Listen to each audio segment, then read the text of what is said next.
ce qu'il faut retenir, c'est que ce panel s'inscrit dans le cadre de la session délocalisée de Dakar que l'Institut des droits de l'homme de Strasbourg organise chaque année à Dakar. Donc cette année, le thème retenu est entreprise des droits de l'homme.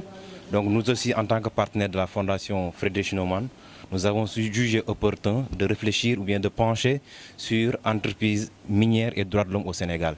Donc c'est l'intérêt qui nous a motivés à échanger, à discuter sur ce panel-là aujourd'hui. L'objectif visé, c'est de sensibiliser, mais également d'informer une masse critique de population. On sait que nous sommes un réseau de jeunes et qu'il y a des jeunes qui sont là et qui ont besoin d'être informés par rapport aux enjeux qui les interpellent, mais par rapport également à la question de la gouvernance des ressources minières et minéralières. Tout à l'heure, ça dit que c'est par rapport à la thématique de cette année de l'Institut international des droits de l'homme qui se tient actuellement au niveau du CESAC.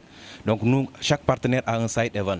Donc nous, on a jugé nécessaire, comme étant donné qu'il y a une découverte du pétrole et du gaz qui est d'actualité, et nous, en tant que réseau de jeunes aussi, on a jugé nécessaire de pencher sur la question pour pouvoir comprendre les véritables enjeux, mais également pour pouvoir informer la jeunesse maintenant par rapport à cette question-là et de sensibiliser une masse critique de population par rapport à cette thématique. Actuellement, on est en train de préparer des visites de terrain sur les zones qui abritent les opérations minières. Je pense qu'on ne peut pas parler de cette thématique aussi importante si on ne maîtrise pas le terrain, mais également si on ne maîtrise pas aussi tous les aspects qui sont liés par rapport à la gouvernance des ressources minières au Sénégal.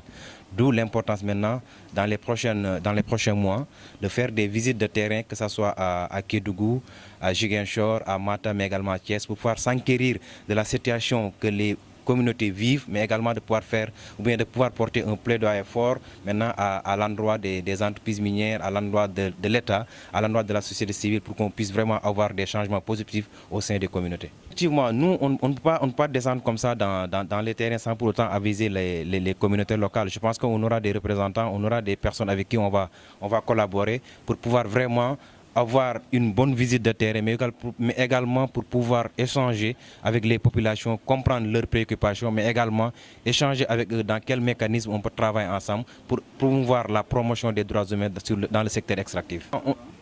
Effectivement, on sait qu'il y a des impacts environnementaux, notamment à travers les opérations minières. Et je pense que chaque année, bon, on dit chaque année, mais les entreprises minières disent qu'ils font de la RSE. Mais en pratique, c'est des actions ponctuelles qui sont, bon, pour moi, insignifiantes. Parce que je pense que la RSE dépasse de très loin les actions qu'ils sont en train de faire. Donc aujourd'hui, la RSE, c'est une bonne alternative par rapport aux nombreuses violations qu'ils sont en train de commettre au sein maintenant de ces communautés-là.